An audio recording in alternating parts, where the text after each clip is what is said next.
மேஷ ராசிக்கு பாதகமான சாதகமான கிரகங்களை பற்றியும் அதுக்குண்டான தோஷங்கள் யோகங்கள் பற்றி சொல்லியிருந்தீங்க. அதே நேரத்தில் கர்ம தோஷம் கர்ம வினை பற்றிலாம் நீங்கள் சொல்லியிருந்தீங்க.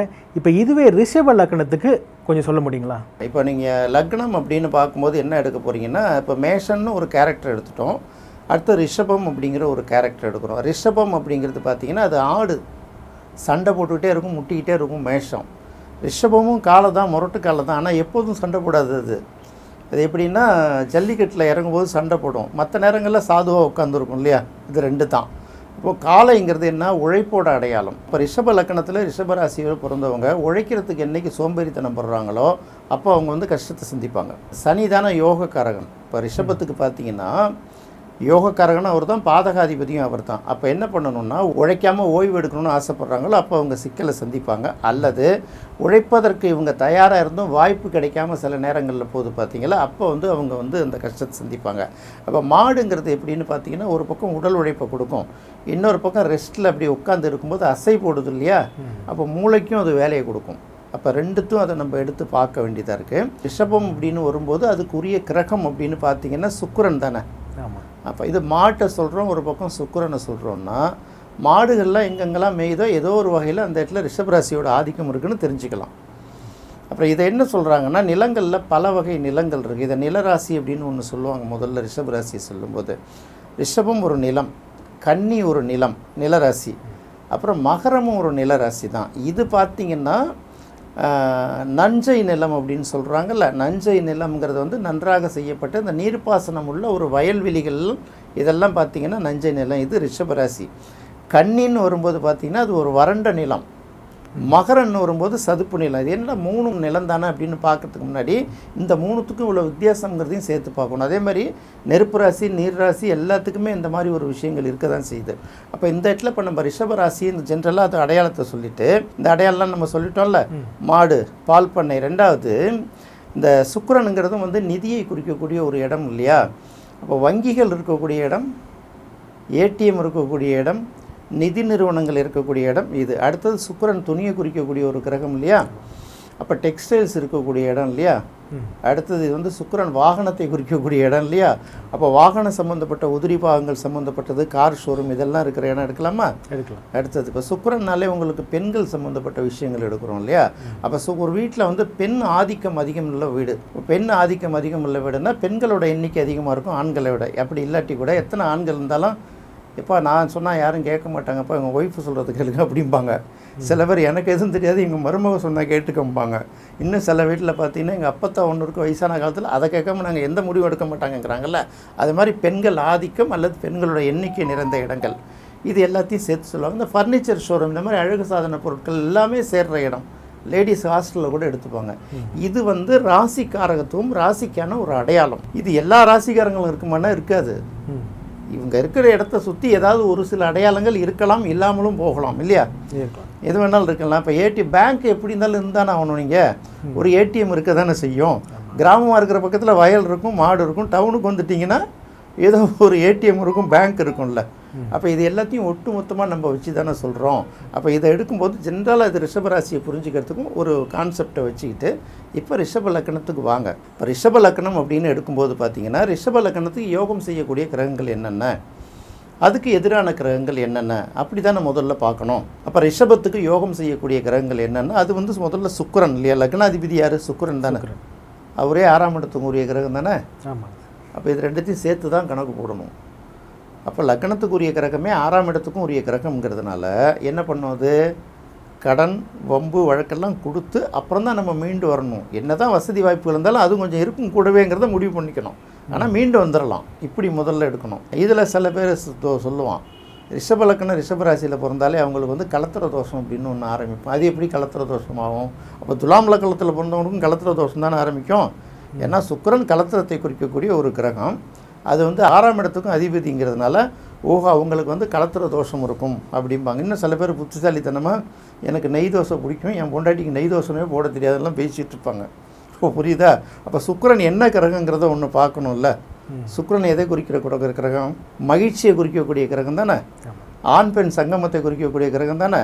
அப்போ அந்த கிரகத்தில் உள்ள அந்த ராசிக்காரன் காவி உடை உடுத்தினானா ஏற்றுக்க முடியுமா? முடியாது. அப்போ அவன் ஏமாத்துறான்னு தானே அர்த்தம். அப்போ இந்த ஃபார்முலா அப்போ ரிஷபராசியில் பிறந்தவங்களாம் கலத்திர தோஷம் உண்டுன்னா அப்போ சுக்கிரனை ஆதிக்கமாக கொண்டவங்கலாம் சன்னியாசி வேஷம் போட்டான்னா அது நடக்குமா? சிக்கல் இருக்குல்ல. இந்த மாதிரி தான் நிறைய பேர் நம்ம யூடியூப்பில் பேசிகிட்டு இருப்பாங்க. கலத்திர தோஷம்னு கேட்டிங்கன்னா ஒன்றும் இல்லை, ஒரு 100 குடும்பத்தை சர்வே பண்ணுங்க, ஒத்துமையாக இருக்கக்கூடிய கணவன் மனைவி யாருன்னு கேட்டு பாருங்களேன், அங்கேயே தெரிஞ்சிடும் உங்களுக்கு. எல்லா ராசிக்காரனும் அதில் இருப்பான், எல்லா லக்னக்கார பொண்ணுங்களும் அதில் இருக்கும். அதில் எப்படி நீங்கள் எடுக்க முடியும்?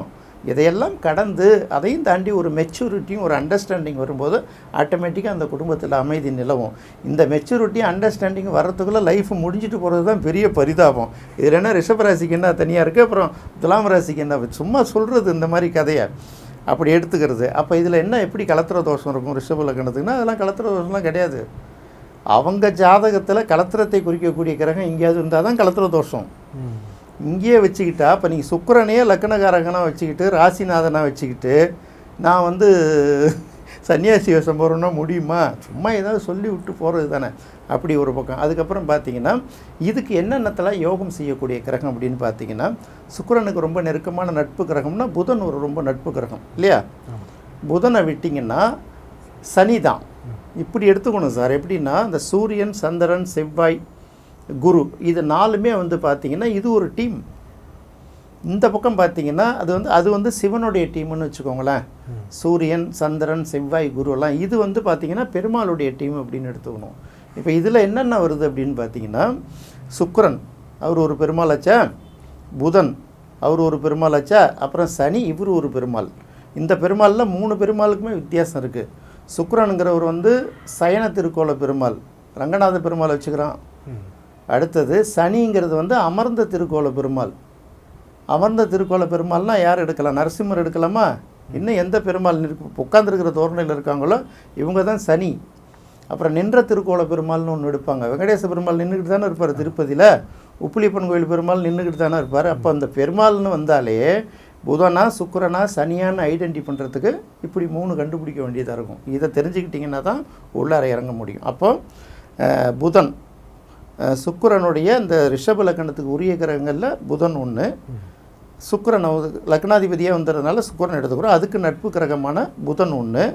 அதுக்கப்புறம் பார்த்திங்கன்னா அதுக்கு நட்பு கிரகமான சனி. அப்போ புதன், சுக்கிரன், சனி தான் அதுக்கு ஃபேவரட் டீம். அப்போ அதுக்கு ஆப்போசிட்டில் என்னென்ன டீம் வரும்? இப்போ இந்த கிரகங்கள் வந்து கெட்டு போகாமல் இருக்கணும். கெட்டு போகாமல் தானே இருக்கணும். இப்போ நீங்கள் கேட்கலாம், இது வந்து ஸ்திர லக்கணம், 9ஆம் இடம் வந்து பாதகாதிபதி சனி, இவர் எப்படி அது ரிஷப லக்கணத்துக்கு நல்ல செய்யலான்னு ஒரு கேள்வி கேட்கலாம்ல. இங்கே என்ன கணக்குன்னா, ஒரு பாதகஸ்தானாதிபதி வந்து ஒரு சரத்துக்கும் ஒரு ஸ்திரத்துக்கும் அப்படி இருந்தால் கூட பார்த்தீங்கன்னா 9ஆம் இடம்ங்கிறது திரிகோணம் இல்லையா, 10ஆம் இடம்ங்கிறது கேந்திரம் இல்லையா, இரண்டுக்கும் ஆதிபத்தியம் வகிக்கிறதுனால இந்த இடத்துல சனி வந்து யோகத்தை செய்வார்னு எடுத்துக்கலாம் ஃபஸ்ட்டு. அப்போ இதுக்கு நட்பு கிரகம்னு பட்டியல் எடுக்கக்கூடிய இந்த சுக்கிரன், புதன், சனி இது வந்து கெட்டு போகாமல் இருக்கணும் அந்த ஜாதகத்தில். இதுக்கு ஆப்போசிட் கிரகம்னு எடுக்கிறாங்கல்ல, அப்படி எடுக்கும்போது குரு 8ஆம் அதிபதி தான் 1000 இருந்தாலும் அவர் வலிமையாக இருக்கக்கூடாது. அடுத்தது என்ன இருக்குது? செவ்வாய் இந்த இடத்துல பார்த்தீங்கன்னா அவர் 7ஆம் அதிபதியாகவும் 12ஆம் அதிபதியும் வருவார். அதாவது எப்படின்னா அடிக்கிற மாதிரியும் இருக்கணும், அடிக்காத மாதிரியும் இருக்கணும் இல்லையா. 12ங்கிறது மைனஸ்னாலும் 7ங்கிறது கலத்திரம் இல்லையா. வலுத்துறவும் கூடாது, இழைச்சிடவும் கூடாது. இப்படி தான் பார்க்க வேண்டியதாக இருக்கும் ஒரு லக்னத்துக்கு. இதை வச்சு தான் நீங்கள் கணக்கே போட முடியும் ஜாதகத்தில். அதுக்கப்புறம் எடுத்துட்டிங்கன்னா சந்திரன் 3ஆம் அதிபதி, அது ஒன்றும் பெரிய தாக்கத்தை ஏற்படுத்துறது. என்ன இருந்தாலும் சந்திரன் மறைவிடங்கள் இல்லாமல் இருக்கிறது நல்லதுன்னு ஒரு விஷயத்தை எடுத்துருவோம். அதுக்கப்புறம் என்ன இருக்குது கிரகத்தில்? சூரியன் இருக்குது. சூரியன் வந்து உங்களுக்கு 4ஆம் அதிபதி. பொதுவாகவே சுக்கிரனுக்கும் சூரியனுக்கும் ஒத்துக்காது. ஆனாலும் ரிஷப லக்னத்துக்கு மட்டும், இதே துலாம் லக்னத்துக்கு பாதகாதிபதி, ரிஷப லக்னத்துக்கு மட்டும் அவர் 4ஆம் இடத்துக்கு உரியவர். அவர் ஓரளவு கொஞ்சம் சுமாராக இருக்கணும். இதுதான் வந்து யோகம், இதெல்லாம் தோஷம். அப்போ யோகத்தை செய்யக்கூடிய கிரகங்களான சுக்கிரன், புதன், சனி வந்து பெரிய அளவுக்கு நலிவடையாமல் இருக்கணும். அதுக்கு எதிர் கிரகங்களான சூரியனையும் சேர்த்துக்கோங்க இதில், ஏன்னா இது 4ஆம் அதிபதினு வர்றதுனால அதை எடுத்துக்கிறோம். அதுக்கு எதிர் கிரகங்களான மற்ற கிரகங்கள் இருக்குல்ல, பர்டிகுலராக பார்த்திங்கன்னா குரு தான் ரொம்ப இடையூறு செய்யக்கூடிய இருப்பாங்க. குரு வந்து பெரிய அளவுக்கு வலிமை பெற்றிடாமல் இருக்கணும் இதில். இப்படி எடுத்துகிட்டு தான் இதில் என்ன யோகம் இருக்குது, இதில் தோஷம்னு எடுக்கணும். ஃபஸ்ட்டு இதுதான் பார்ட்டு. இதையும் கடந்து அதுக்கு இங்கேயும் ஒரு இடத்துல கர்ம வினைன்னு ஒன்று கொண்டு வருவோம்ல. ரிஷப லக்னத்தில் பிறந்த செவ்வாய் என்ன நிலையில் இருக்காருன்னு பார்க்கணும். இப்போ ரிஷப லக்னத்தில் ஒருத்தவங்க பிறந்து செவ்வாய் வந்து பாதகஸ்தானம் இருக்கு இல்லையா, பாதகஸ்தானம் 9ஆம் இடம் இல்லையா? அப்போ அந்த இடத்துல உச்சம் பெற்றிருந்தால் அது பெரிய யோகத்தை செய்யாது, அது பெரிய மைனஸை கொடுத்துரும். இதுதான் இந்த இடத்துல யோகமோ தோஷமானு எடுக்கணுமே தவிர, இது எப்படி இந்த செவ்வாய் நல்லா இருக்கிற பட்சத்தில் எப்படி வந்து செவ்வாய் இந்த இடத்துல உச்சம்தான் இருந்தாலும் பாதகஸ்தானத்தில் இருக்கு இல்லையா? இதே செவ்வாய் மீனத்தில் இருந்தால் யோகமாக தானே வந்து சேரும். இப்படி தான் இதை வந்து பார்க்கணுமே தவிர, மற்றபடி இது வந்து இதில் பிறந்தாலே கலத்திர தோஷம்னு எடுக்கிறது வந்து ரொம்ப தவறு. அதாவது ஜோதிடத்தை வந்து அலசி ஆராய்ந்து பார்க்காதனால கிடைக்கக்கூடிய ஒரு மிஸ்டேக் அது. அதனால் இப்படி தான் எடுக்கணும். இப்போ இதுக்கு எப்படி கர்ம வினைன்னு வரும்னு கேட்டிங்கன்னா, சனி வந்து எந்த இடத்துல இருக்குதுன்னு பாருங்கள். இந்த லக்னத்துக்கு 10ல் இருந்தால் வந்து சனி வந்து யோகம்தான், ஆனாலும் 10ஆம் இடம்ங்கிறது கர்மதோஷத்தை கொடுக்கக்கூடியதுன்னா, நமக்காக உழைக்கும் போது நமக்கு பெரிய பலனை கொடுக்காது. நம்மளோட உழைப்பும் நம்மளோட திறமையும் அடுத்தவர்கள் பயன்படுத்தும் போது அவங்க பெரிய லெவலுக்கு போவாங்க. இதுதான், இது கர்ம யோகம்தான். அதை நம்ம கர்ம தோஷம் அப்படின்னு சொல்கிறோம். இப்போ காமராஜர் தனக்குன்னு வாழல இல்லையா? அவர் முதலமைச்சராக இருந்தார். அவர் பேரில் என்ன சொத்து, சுகமோ, பொண்டாட்டியோ, பிள்ளையோ ஒன்றுமே கிடையாது. அவர் இறந்து இத்தனை வருஷம் கழித்து தமிழ்நாட்டில் திரும்புகிற இடம்லாம் சிலையாக நிற்கிறார்ல. ஒரு நல்ல முதலமைச்சர் பேர் சொல்லணும்னா ஃபஸ்ட்டு நம்ம காமராஜர் பேர் தானே சொல்கிறோம். அது கர்ம யோகம். அது அப்படி தான் பார்க்கணும். அடுத்தது வந்து இப்போ இதில் என்ன வினை, கர்ம வினை பார்க்குதுன்னா, இப்போ லக்னத்திலே சனி இருக்குதுன்னு வச்சுக்கோங்களேன். சனி 9ஆம் இடத்துக்குரியவர், 10ஆம் இடத்துக்குரியவர் தான். லக்னத்தில் இருந்தாலே அது வந்து நமக்கு என்ன நினைப்போம், அது ஒரு கர்மதோஷம் தானே. ஓகே. அடுத்தது 4ஆம் இடத்துல இருந்தாலும் கர்மதோஷம்தான், 7ஆம் இடத்துல இருந்தாலும் கர்மதோஷம்தான், 10ஆம் இடத்துல இருந்தாலும் கர்மதோஷம்தான். அப்போ இது வந்து இதுதான் கர்ம வினை. பொதுவாகவே ஒரு லக்னத்துக்கு லக்ன கேந்திரங்களில் சனி இருந்தால் கர்ம வினைன்னு நம்ம எல்லாருமே ஜென்ரலாக சொல்லிவிடுவோம். இதை தவிர சனி வந்து ஆட்சி உச்சம் பெற்றிருந்தாலும் கர்ம வினை தான். அதுக்கு மேலே பார்த்தீங்கன்னா சந்திரனோட சனி சேர்ந்திருந்தாலும் கர்மதோஷம்தான். பார்வை செய்தால் இல்லை, சேர்ந்திருந்தால் மட்டும்தான். இப்படி பல கேட்டகரி இருக்குது இந்த கர்மதோஷத்தை எடுக்கும்போது. அப்போ ரிஷப லக்கணத்தில் பிறந்த அத்தனை பேருக்குமே வந்து கேந்திரங்களில் சனி தான் இருக்குமா? இருக்கல.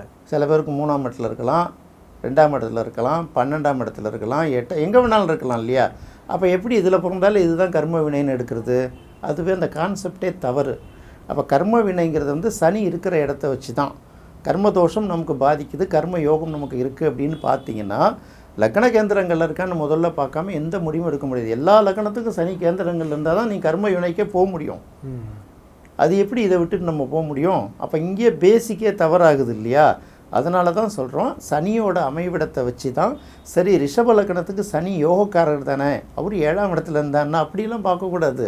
சனி எங்கே இருந்தாலும் அதோட வேலையை அவர் செய்வார். எந்தெந்த கிரகங்கள் எங்கெங்கே இருந்தாலும் அதோட தன்மை அது செய்யும், அது மாற்றிலாம் செய்யாது. சில கிரகங்களோட பார்வை சேர்க்கை ஏற்படும் போது அதோட செயல்களில் சில மாற்றங்கள் இருக்கலாம், தாக்கங்கள் கூடுதல் குறைச்சலாக இருக்குமே தவிர மாறவே மாறாது. அதனால் இந்த மாதிரி இடத்துக்கு நம்ம வர வேண்டிய அவசியம் இல்லை. அப்போ ரிஷப லக்னம்னா இதுதான் யோகம், இதுதான் தோஷம். ரிஷப லக்னம் போன்ற அத்தனை பேருமே வந்து பொண்டாட்டி தோஷத்தில் அவஸ்தைப்படுவோம் அப்படிலாம் சொல்லக்கூடாது. அதை அப்படி தான் எடுத்துக்கிட்டு பார்க்கணுமே தவிர இதுதான் வந்து ரிஷபத்துக்கு பொருத்தமான விஷயம். சரிங்க சார், இப்போ நம்ம வந்து மேஷம் ரிஷபம் பார்த்துட்டோம். இப்போ நம்ம மிதுனத்துக்கு பார்க்கலாம். மிதுன ராசிக்கு அல்லது லக்னத்துக்கு தோஷம் யோகம் எப்படி நம்ம பார்க்கலாம். அதே நேரத்தில் மிதுன ராசி அல்லது லக்னத்துக்கு கர்ம தோஷம் கர்ம வினையை பற்றி கொஞ்சம் எக்ஸ்பிளைன் பண்ணுங்கள் சார்.